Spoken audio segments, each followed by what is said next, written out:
Hello, guys. Welcome to our YouTube channel Goodwill GS and English ज्ञान गंगा। और आज हम एनालिसिस ऑफ सेंटेंस के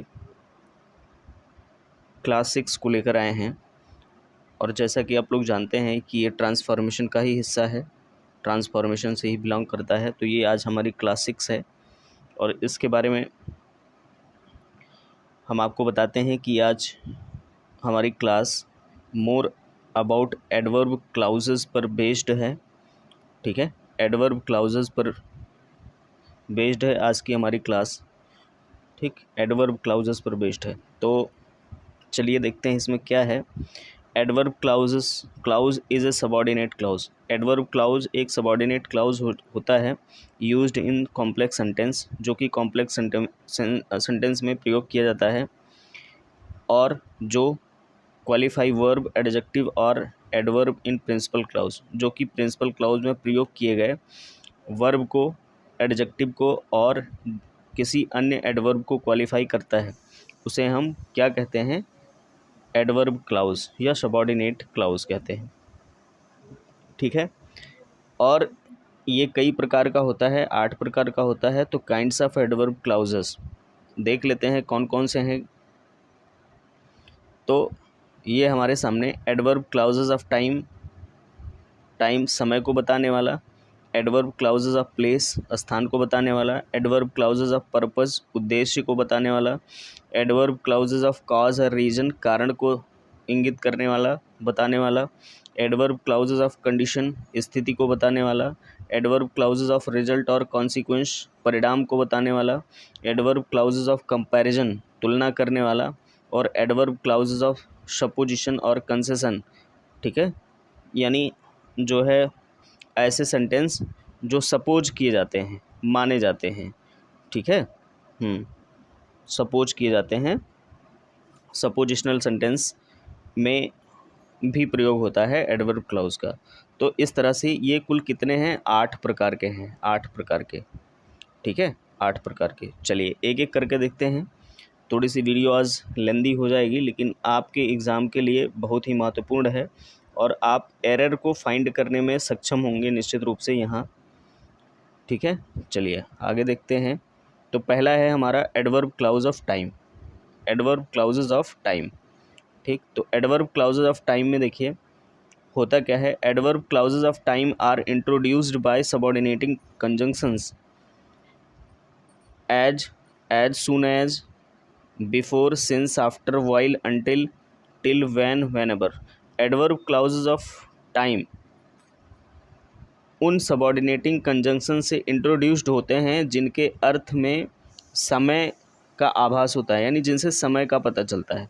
तो आप एज यानी समय के बारे में दिया है, एज सुन एज ये भी समय यानी जितनी जल्दी।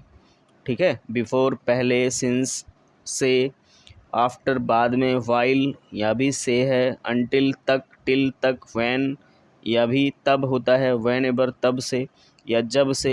आई बात समझ में? तो ये सब समय को बताने वाले कंजंक्शंस हैं। ठीक है, कंजंक्शंस रिपोर्टिंग टाइम कहलाते हैं, ये सबऑर्डिनेटिंग कंजंक्शंस होते हैं। तो एग्जाम्पल देखते हैं कैसे पता चलेगा, और एग्जाम्पल के थ्रू हम यह देखेंगे किसको वो क्वालिफाई कर रहे हैं। ठीक है, तो एग्जाम्पल्स में है हमारा पहला एग्जाम्पल है he arrived at the destination as the sun was setting. He arrived at the destination. ठीक है, वह अपने गंतव्य स्थान पर पहुंचा as the sun was setting, as the sun was setting यानी जैसे ही सूर्य डूबने वाला था, या जैसे ही सूर्य डूबा था वह अपने डेस्टिनेशन, अपने गंतव्य स्थान तक पहुंच गया। तो ये किसको क्वालिफाई कर रहा है? इस अराइव्ड यानी वर्ब को क्वालिफाई कर रहा है। ठीक है, वर्ब को क्वालिफाई कर रहा है, इसलिए एडवर्ब ऑफ टाइम है, यानी कब पहुंचा। ठीक है, तो सूर्य डूबने के समय ही पहुंच गया, तो इसीलिए ये सबऑर्डिनेटिंग क्लाउज है, ये सबऑर्डिनेट क्लाउज है और सबऑर्डिनेटिंग कंजंक्शन है एज, और यह एज जो है वह टाइम कहलाएगा, एडवर्ब क्लाउज ऑफ टाइम कहलाएगा। ठीक, दूसरा है as she came into the room all rose to their feet, all rose to their feet. तो as she came into the room, जैसे ही वह कमरे में प्रवेश की, all rose to their feet, तो सभी उसके चरणों में जो है गिर पड़े या खड़े हो गए, ठीक है, यानी उसके सम्मान में खड़े हो गए। तो यहाँ पे जो as she came into the room आया है, ठीक, as she came into the room, ये ही है सबऑर्डिनेटिंग क्लाउज या सबऑर्डिनेट क्लाउज, और एज जो है सबऑर्डिनेटिंग कंजंक्शन है। तो वो कब उसके सम्मान में खड़े हो गए, रोज़ का मतलब उठना होता है या खड़े हो जाना, ठीक है। तो ये टाइम बता रहा है कि जैसे ही वह कमरे में प्रवेश की, जैसे ही वह कमरे में प्रवेश की, तो एज को यानी एज अगर क्वालिफाई कर रहा है तो केम को क्वालिफाई कर रहा है। कब वह सब खड़े हो गए, तो जैसे ही वह कमरे में प्रवेश करती है तुरंत। तो यहाँ पे all rose to their feet, ठीक है, तो she came into the room as all rose to their feet, इस तरह से इसको आप समझ जाएंगे। फिर अगला है as soon as he heard of my success he wrote to me, उसने कब लिखा, जब उसने सुना मेरी सफलता के बारे में। तो एज सून एज, जैसे ही उसे मेरी सफलता के बारे में पता चला, ही रोट टू मी, उसने मुझे पत्र लिखा।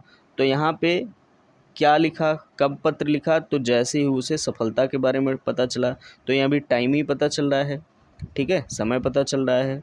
फिर अगला है before you go bring me some milk, ठीक है, बिफोर यू गो, तुम जाने से पहले मेरे लिए कुछ या थोड़ा दूध ले आओ, ब्रिंग मी सम मिल्क, ठीक है। तो यह भी बिफोर यू गो, ये क्या है, ये है सबऑर्डिनेट क्लाउज, और बिफोर क्या है, सबऑर्डिनेटिंग कंजंक्शन है, ठीक है, समय को इंगित कर रहा है, कब दूध ले आए, जाने से पहले। फिर अगला है he has not been well since he return from Rajasthan, जब से वह राजस्थान से लौट कर आया है अच्छा नहीं है, ठीक है। He has not been well मतलब वह उसका स्वास्थ्य गड़बड़ है, वह ठीक नहीं है।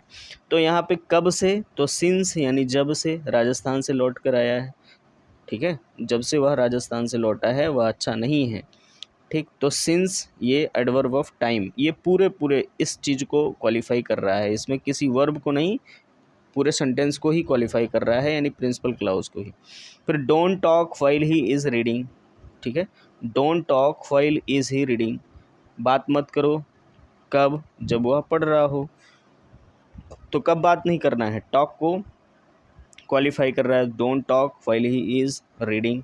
तो व्हाइल शब्द ही क्या है, एडवर्ब क्लाउज ऑफ टाइम है, और ये पूरा सेंटेंस ही मतलब ये सबऑर्डिनेटिंग क्लाउज ही एडवर्ब क्लाउज ऑफ टाइम कहलाएगा। और ये व्हाइल को क्या है, तो टाइम को एक्सप्रेस करने वाला एडवर्ब है। फिर अगला है वेट अंटिल आई कम, यानी जब तक मैं ना आऊँ या जब तक मैं आता हूँ इंतज़ार करो, यानी मेरे आने का इंतज़ार करो। तो वेट कब तक, मेरे आने तक, ठीक है। तो अंटिल आई कम ये सबऑर्डिनेटिंग क्लाउज है, और यही क्या है, यही जो है अंटिल आई केम, यही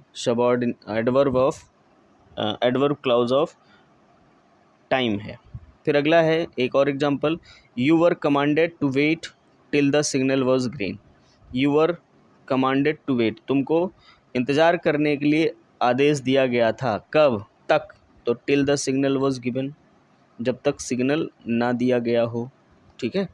तो कमांड कब तक दिया गया था, सिग्नल दिए जाने तक, तो ये सबऑर्डिनेटिंग क्लाउज हो गया। फिर when she finishes her work, जब उसने अपना कार्य समाप्त कर लिया, she goes out to play, तो वह बाहर गई। तो व्हेन क्या है, she goes out to play ये प्रिंसिपल क्लाउज हो गया, और when she finishes her work ये सबऑर्डिनेटिंग क्लाउज हो गया, ठीक। तो इस तरह से जो व्हेन शब्द आया है, व्हेन से लेकर यहाँ तक ये एडवर्ब क्लाउज ऑफ टाइम दिया है। चलिए आगे देखते हैं, अगला है हमारा adverb clause of place, adverb clause of place यानी स्थानवाचक, ठीक है, स्थानवाचक एडवर्ब क्लाउज यानी स्थान को बताने वाला। तो adverb clauses of place are introduced by subordinating conjunctions where, whence, whether, whither, whenever, ठीक है। वेयर, व्हेंस यानी जहाँ, ठीक, जहाँ, जिस स्थान पर, जहाँ, कहीं भी इत्यादि के अर्थ के लिए जो है हम क्या मानते हैं, उसे एडवर्ब क्लाउजेज ऑफ प्लेस मानते हैं। एग्जाम्पल है, you can stay where you are, तुम जहाँ हो वहीं रुक सकते हो। यू कैन स्टे, वहीं पर ठहर सकते हो। वेयर यू आर, जहाँ पर तुम हो। तो यही क्या हो गया, एडवर्ब क्लाउज ऑफ प्लेस हो गया। फिर where there is a will there is a way, जहाँ चाह वहीं राह। तो where there is a will there is a way, जहाँ चाह वहीं राह। तो यह भी एडवर्ब क्लाउज ऑफ प्लेस हो गया। She makes friend wherever she goes, वह मित्र बना लेती है जहाँ भी वह जाती है। तो वेयर एवर का मतलब जहाँ भी हो गया। ठीक है, तो ये हो गया सबऑर्डिनेटिंग, ये adverb clauses of place. You can go wherever you like, तुम जहाँ पसंद करती हो, जिस स्थान को पसंद करती हो, जा सकते हो। ठीक है, तुम जिस स्थान को पसंद करते हो जा सकते हो। तो you can go wherever you like, तो वेयर एवर यू लाइक ये जो है एडवर्ब क्लाउजेज ऑफ प्लेस हो गया। फिर go quickly whence you come, go quickly whence you come, you came. ठीक है, जैसे तुम आओ तुरंत चले जाना। ठीक, तो यहाँ पे व्हेंस मतलब जहाँ से तुम आए हो वहीं जल्दी से जाओ। तो व्हेंस यू केम, यही क्या हो गया, एडवर्ब क्लाउजेज ऑफ प्लेस हो गया। ठीक है, फिर अगला है एक और example, whether I go you can not come, यानी मैं जहाँ जाता हूँ तुम वहाँ नहीं आ सकते। ठीक है, तो whether I go you can not come, मैं जहाँ जाता हूँ वहाँ तुम नहीं आ सकते। तो ये भी सबऑर्डिनेटिंग क्लाउज है और एडवर्ब क्लाउज ऑफ प्लेस हो गया। चलिए आगे देखते हैं। अगला है हमारा तीसरा, adverb clauses of purpose. Adverb clauses of purpose में क्या है, पर्पस का मतलब उद्देश्य। तो adverb clauses are introduced by subordinating conjunctions that and lest. ठीक है, दैट और लेस्ट से इंगित किए जाते हैं एडवर्ब क्लाउजेज ऑफ पर्पस। यहाँ पे एडवर्ब क्लाउजेज ऑफ पर्पस लिखा जाएगा, पर्पस। एग्जाम्पल है, I drew my shard that I might defend my self. मैंने उद्देश्य यहाँ पे पता चलेगा। तो आई ड्रू माई शॉर्ड, मैंने अपनी तलवार निकाली, दैट ताकि, I might defend my self, ताकि मैं अपनी रक्षा कर सकूं। तो that I might defend my self, यही क्या हो गया, सबऑर्डिनेटिंग क्लाउज, सबऑर्डिनेट क्लाउज है और यही क्या हो गया, एडवर्ब क्लाउजेज ऑफ पर्पस है। फिर आई डाई दैट इंडिया में लिव, आई डाई मैं मरता हूँ। ठीक है, आई डाई दैट इंडिया में लिव, ताकि भारत जीवित रहे। ये किसके द्वारा कहे जाते हैं, तो भारतीय जो सैनिक होते हैं उनके द्वारा कहे जाते हैं। तो यहाँ पे दैट इंडिया में लिव ही क्या है, सबऑर्डिनेट क्लाउज हैं और सबऑर्डिनेटिंग कंजंक्शन के द्वारा इंट्रोड्यूस किए जा रहे हैं और यही क्या है, एडवर्ब क्लाउजेज ऑफ पर्पस हैं, उद्देश्य हैं। ठीक है, she worked hard लेस्ट she should fail, जहाँ पे लेस्ट शब्द आएगा, ठीक है, उसका अर्थ हो जाएगा ताकि नहीं, ताकि ना या नहीं। तो शी वर्कड हार्ड, वह कठिन परिश्रम करती है ताकि वह फेल ना हो। She should fail lest she should fail, ताकि वह फेल ना हो। उद्देश्य क्या है, फेल नहीं होना यानी सफल होना। तो he ran so fast, he ran hard lest he should miss the train, वह ही रन हार्ड की जगह फास्ट होना चाहिए यहाँ पे। ठीक है, यहाँ पे फास्ट कर लो, FAST। ही रन फास्ट, वह तेज़ दौड़ा, lest he should miss the train, ताकि उसकी ट्रेन ना छूट जाए, ताकि वह अपनी ट्रेन ना छोड़ दे। तो उद्देश्य क्या था दौड़ने का, ट्रेन ना छूटे। फिर अगला है एक और example, we eat so that we may live, हम खाते हैं ताकि हम जीवित रह सकें। तो दैट वी मे लिव ही क्या है, एडवर्ब क्लाउजेज ऑफ पर्पस है। चलिए आगे देखते हैं। चौथा है हमारा एडवर्ब क्लाउजेज ऑफ काज और रीजन। एडवर्ब क्लाउजेज ऑफ काज और रीजन, ठीक है। तो यहाँ पे कॉज और रीज़न का मतलब कारण हो गया, कारण, एडवर्ब क्लाउजेज ऑफ कॉज और रीज़न यानी कारण पता चलेगा। तो कॉज मतलब बी कॉज, सिंस, दैट, ये तीनों सबऑर्डिनेटिंग कंजंक्शंस हैं जो एडवर्ब क्लाउजेज ऑफ कॉज और रीज़न को कॉम्प्लेक्स सेंटेंस में इंट्रोड्यूस कराते हैं। जैसे as you were not there, as you were not there I spoke to your father, जैसा कि तुम घर पर नहीं थे या वहाँ नहीं थे तो मैंने तुम्हारे पिताजी से बात की। ठीक है, तो पिताजी से बात की, ये क्या है, ठीक है, प्रिंसिपल क्लाउज है। और क्यों बात की, कारण क्या था, तो because you are not there, तो as you are not there, यही क्या हो गया, सबऑर्डिनेटिंग कंजंक्शंस से इंट्रोड्यूस्ड हुआ एडवर्ब क्लाउज ऑफ रीजन है। फिर you will succeed because you work hard, you work hard, तुम सफल हो जाओगे क्योंकि तुम कठिन परिश्रम करते हो। तो सफल हो जाओगे क्योंकि तुम कठिन परिश्रम करते हो।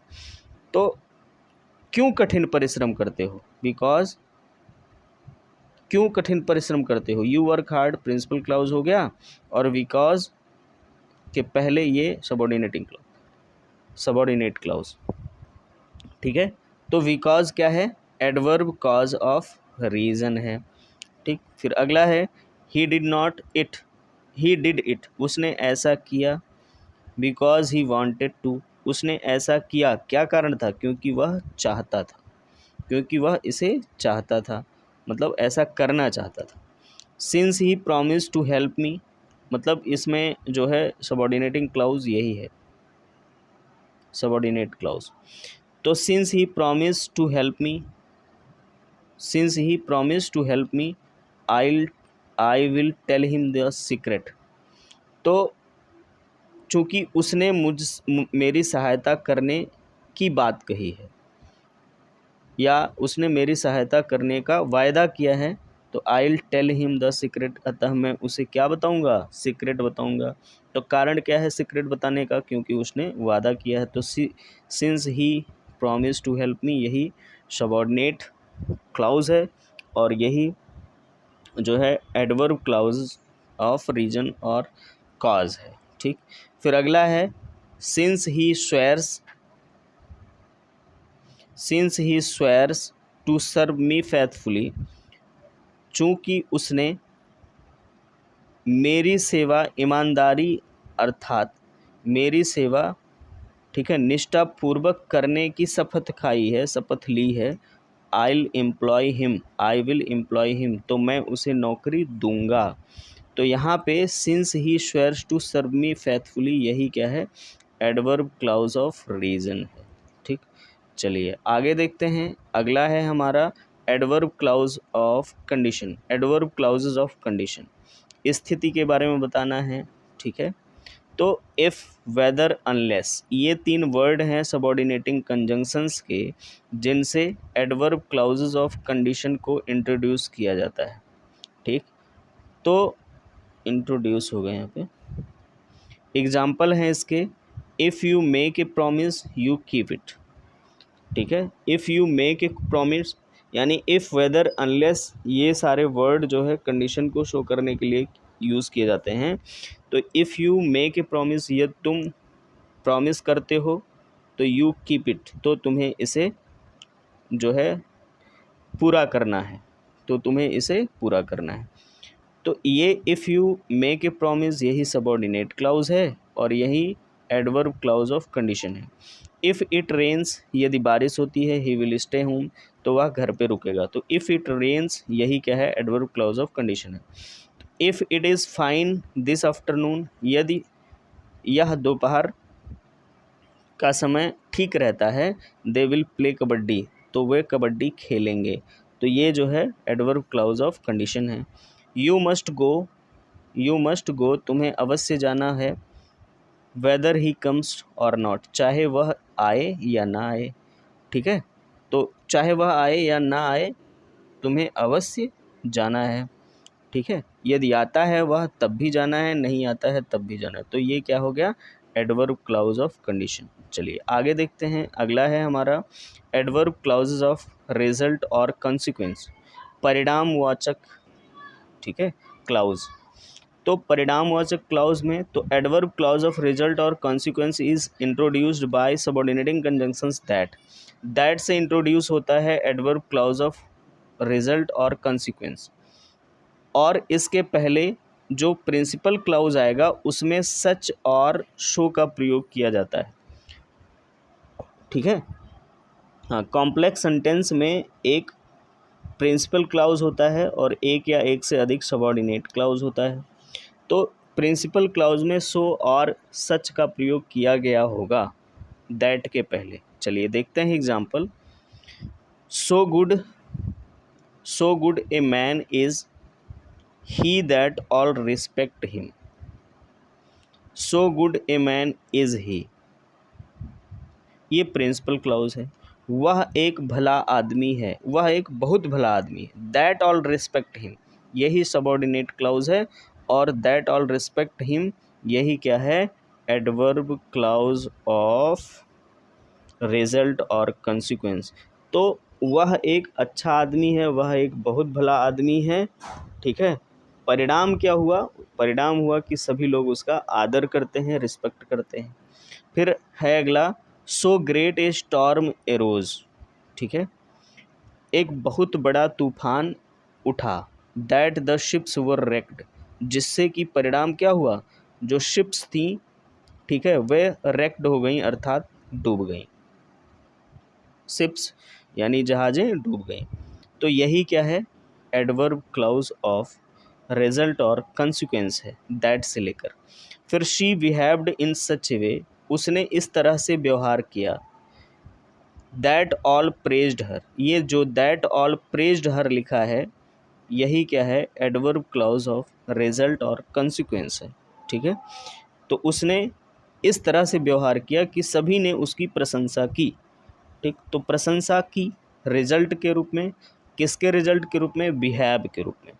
फिर अगला है, I labour so diligently that I am sure to succeed, ठीक है। डिलीजेंटली यानी मनोयोग से, तो मैं इतने मन से परिश्रम करता हूँ ताकि मैं सफल हो सकूँ, निश्चित रूप से सफल हो सकूँ। तो यहाँ पे जो रिजल्ट है सफलता के लिए, दैट आई एम श्योर, यही एडवर्ब क्लाउज ऑफ रिजल्ट और कॉन्सिक्वेंस है। फिर अगला है, यू स्पोक इन सच ए वे, तुम इस तरह से बात करते हो, that all could understand you, जिससे कि तुम्हें हर कोई समझ पाता है।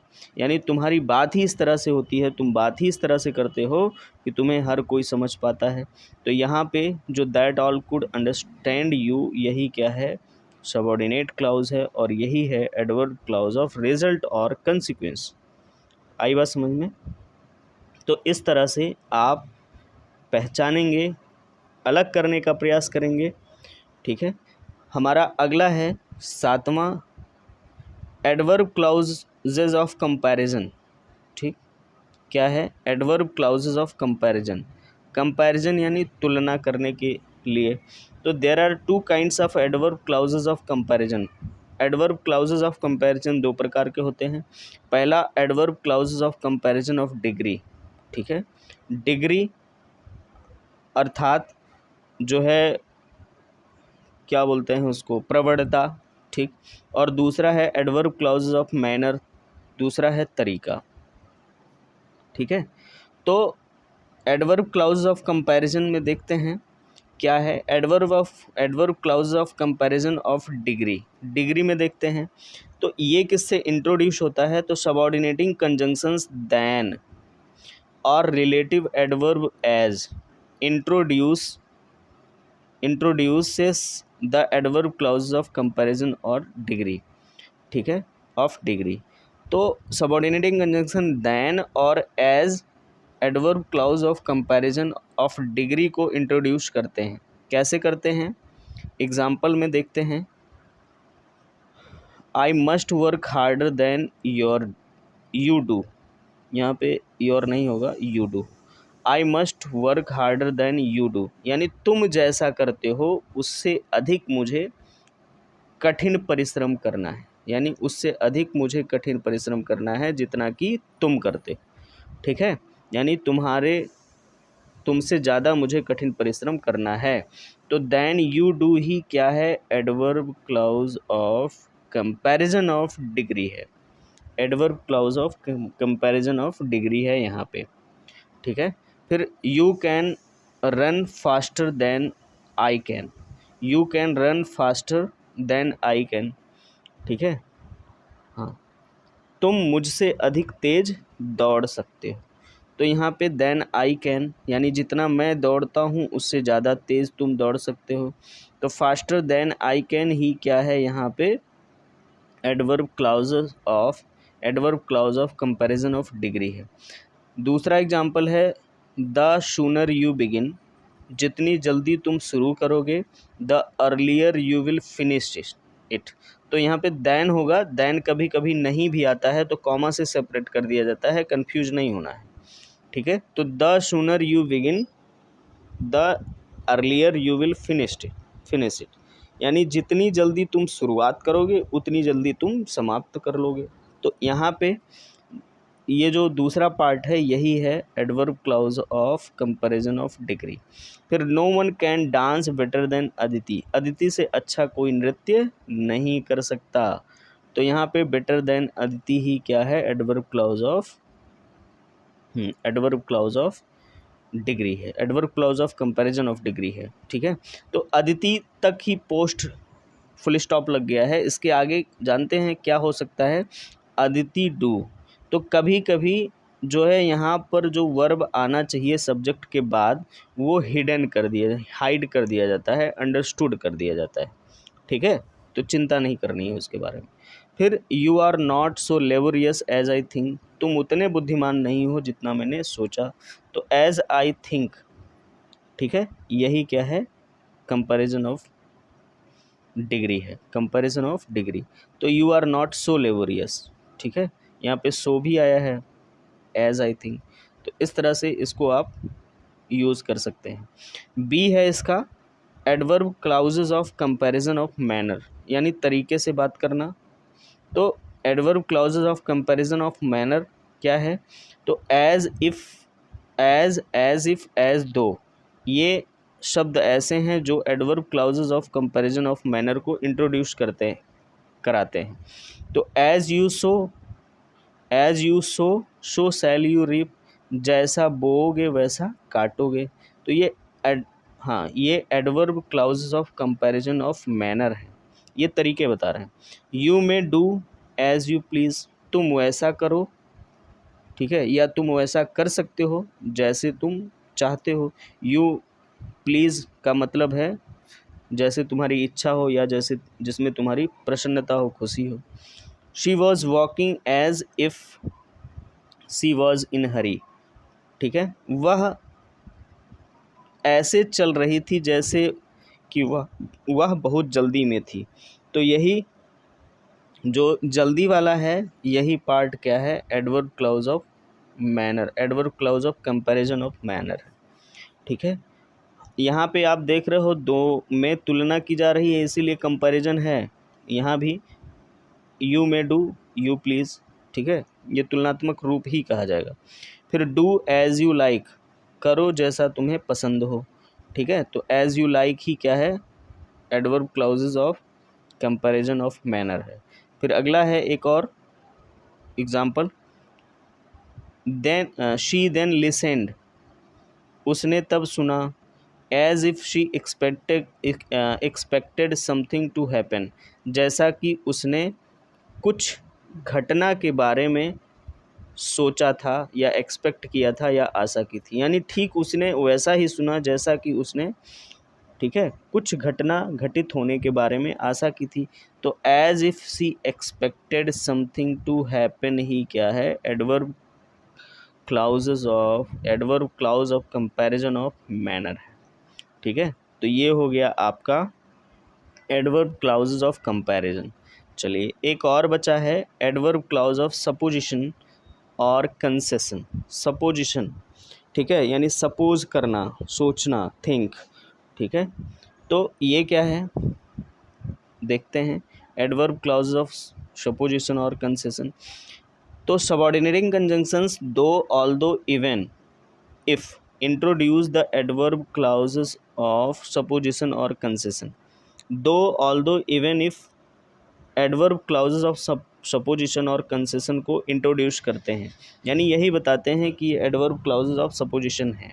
एग्जाम्पल, दो he is poor he is honest, वह ईमानदार है यद्यपि वह गरीब है, यानी वह ईमानदार है यद्यपि वह गरीब है, अर्थात दो ही इज़ पुअर यही क्या है, एडवर्ब क्लाउज ऑफ सपोजिशन है। फिर दो ही स्ले मी, ठीक है, yet I trust in him, यद्यपि वह मुझे मारता है, स्ले का मतलब मेरी हत्या कर देना, स्ले का मतलब मार डालना होता है, यद्यपि वह मुझे मारता है, येट आई ट्रस्ट हिम, फिर भी मैं उस पर विश्वास करता हूँ। ठीक है, तो यहाँ पे दो येट आया है, तो यद्यपि यही क्या है, एडवर्ब क्लाउजेस ऑफ सपोजिशन। फिर although she did not work hard she passed, although यद्यप उसने कठिन परिश्रम या मेहनत नहीं की थी फिर भी वो पास हो गई, तो यहाँ पे यद्यप से आया है, यही क्या है, एडवर्ब क्लाउजेस ऑफ सपोजिशन और कंसेशन है। Although he forward to do this, यद्यप उसने ऐसा करने से मना कर दिया, ठीक है, आई हैव डन इट, फिर भी मैंने कर दिया, फिर भी मैंने किया, मैंने पूरा किया, तो यही क्या है, एडवर्ब क्लाउजेस ऑफ सपोजिशन और concession. He will be able to get in, he will be able to get in, वह प्रवेश करने में सक्षम होगा, यानी वह प्रवेश कर सकेगा। ऑल्दो ही हैज़ टिकट, यद्यप उसके पास टिकट थी, या यद्यप उसके पास टिकट है, ठीक है, यद्यप उसके पास टिकट है तो वह प्रवेश कर सकेगा, या यदि उसके पास टिकट है तो वह प्रवेश कर सकेगा, यही एडवर्ब क्लाउज ऑफ सपोजिशन है, और या concession, adverb clause of supposition या कंसेशन। तो इस तरह से ये आज की हमारी क्लास क्लाउजेस के बारे में समाप्त हुई। ठीक है, अब हम सिंपल सेंटेंस को पढ़ने वाले हैं, जिसमें सिंपल सेंटेंस में जो सब्जेक्ट वर्ड होते हैं उसमें सब्जेक्ट वर्ड में क्या क्या होता है, ठीक है, एट्रीब्यूट और इनलार्जमेंट किसे कहते हैं, या एडजेक्टिव इक्विवेलेंट किसे कहते हैं, ये सब हम लोग पूरा करेंगे। आप कमेंट करके बताइए कि ये क्लास यहीं तक रहने दी जाए कि इससे आगे और डीप में कुछ पढ़ाया जाए। अगर आप डीप में पढ़ते हैं तो टाइम तो लगेगा ही, लेकिन जो है आपसे गलतियां कम होंगी। ठीक है, तो आज के लिए हमारी क्लास यहीं तक, मिलते हैं अगले क्लास में, तब तक के लिए जय हिंद, जय भारत। और आप चैनल पर नए हैं तो प्लीज़ हमारे चैनल को सब्सक्राइब करें, ताकि आपको ये जो फ्री क्लासेस की वीडियोस हैं वो आपको प्रोवाइड होती रहें। ठीक, तो आज के लिए इतना ही, तब तक के लिए मिलते हैं कल या अगले वीडियो में, तब तक के लिए जय हिंद, जय भारत।